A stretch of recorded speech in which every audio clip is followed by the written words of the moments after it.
ರಾತ್ರಿ 12 ಗಂಟೆಯ ನಂತರ ಈ ಕಥೆ ಕೇಳುತ್ತಿದ್ದರೆ ಒಬ್ಬರೇ ಕೇಳ್ಬೇಡಿ. ಯಾಕಂದರೆ ಈ ಕಥೆಯಲ್ಲಿರುವ ಆ ಮನೆ ಬೆಂಗಳೂರು ಹೊರವಲಯದಲ್ಲಿದ್ದ ಒಂದು ಹಳೆಯ ಮನೆ. ಆ ಮನೆಯ ಬಗ್ಗೆ ಒಂದು ಭಯಾನಕ ಮಾತು ಹರಡಿತ್ತು. ಅಲ್ಲಿ ರಾತ್ರಿ ಒಂದು ದಿನ ಅರ್ಜುನ್ ಮತ್ತು ಅವನ ಸ್ನೇಹಿತರು ಹಾರರ್ ವಿಡಿಯೋ ಮಾಡಲು ಆ ಮನೆಗೆ ಬಂದರು. ಅವರಿಗೆ ಇದು ಕೇವಲ ಕಂಟೆಂಟ್ ಅನಿಸಿತ್ತು. ಭೂತ ಇದ್ರೆ ಥಂಬ್ನೇಲ್ ಸೂಪರ್ ಆಗುತ್ತೆ. ಆ ಮನೆಯೊಳಗೆ ಕಾಲಿಟ್ಟ ಕ್ಷಣದಿಂದ ಒಂದು ವಿಚಿತ್ರ ತಂಪು ಶುರುವಾಯಿತು. ಹೊರಗೆ ಮಳೆ ಇರ್ಲಿಲ್ಲ, ಆದ್ರೆ ಮನೆಯೊಳಗೆ ಗಾಳಿ ಕೂಗುತ್ತಿತ್ತು.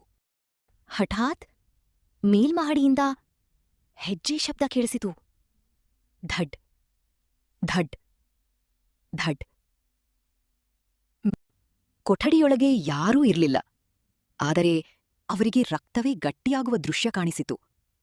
ಮೆಟ್ಟಿಲಿನ ಮೇಲ್ಭಾಗದಲ್ಲಿ ಒಬ್ಬ ಹೆಂಗಸು ನಿಂತಿದ್ದಳು. ಅವಳ ಮುಖ ಸುಟ್ಟಂತಿತ್ತು. ಕಣ್ಣುಗಳು ಬಿಳಿಯಾಗಿ ಹೊಳೆಯುತ್ತಿತ್ತು. ಮತ್ತು ಅವಳು ಕ್ಯಾಮರಾ ಕಡೆ ನೋಡುತ್ತಾ ಆ ಮನೆಯ ಹತ್ತಿರದ ಒಬ್ಬ ವೃದ್ಧ ಅವರಿಗೆ ಒಂದು ರಹಸ್ಯ ಹೇಳಿದ. 20 ವರ್ಷಗಳ ಹಿಂದೆ ಆ ಮನೆಯಲ್ಲಿ ಒಂದು ಕುಟುಂಬ ಸುಟ್ಟು ಸತ್ತೋಯ್ತು. ಅವಳ ಆತ್ಮ ಇನ್ನೂ ರಾತ್ರಿ 12:15 ಗೋಡೆಯ ಮೇಲೆ ರಕ್ತದಿಂದ ಒಂದು ಮಾತು ಬರೆಯಲಾಗಿತ್ತು. ಹೋಗಿಬಿಡಿ. ಅಷ್ಟರಲ್ಲಿ ದೀಪಕ್ ಕಾಣೆಯಾಗಿದ್ದ. ಅವನ ಮೊಬೈಲ್ ಮಾತ್ರ ನೆಲಕ್ಕೆ ಬಿದ್ದಿತ್ತು.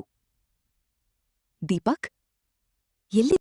ವಿಡಿಯೋದಲ್ಲಿ ದೀಪಕ್ ಹಿಂದೆ ಒಬ್ಳು ನಿಂತಿದ್ದಳು. ಅವಳ ಕಾಲುಗಳು ನೆಲಕ್ಕೆ ತಾಗಿರ್ಲಿಲ್ಲ. ಅವರು ಮನೆ ಹೊರಗೆ ಓಡಿದರು, ಆದ್ರೆ ಗೇಟ್ ಲಾಕ್ ಆಗಿತ್ತು. ಯಾರೋ ಅವರನ್ನು ಒಳಗೆ ಸಿಕ್ಕಿಹಾಕಿದಂತಿತ್ತು. ಆ ಹೆಂಗಸು ಈಗ ಅವರ ಮುಂದೆ ನಿಂತಿದ್ದಳು. ಅವಳ ಕಣ್ಣುಗಳಿಂದ ರಕ್ತ ಹರಿಯುತ್ತಿತ್ತು. ನನ್ನ ಕುಟುಂಬ.